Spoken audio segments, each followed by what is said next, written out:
So nakabit na natin yung mga wires. Ayan o, makikita ninyo. Kaso dumilim na yung ating ilaw lang. So charge natin. Madilim na yung ating ilaw. Ayan, charge natin yung ating secondary light. Ayun, umiwanag. So ayan, kung makikita ninyo ay meron na siyang string couple tube. Ayan. So meron na.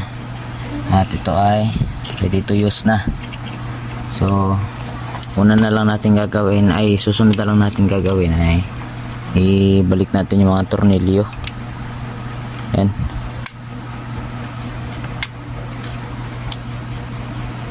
Sentro ko lang sa isang tornilyo na to.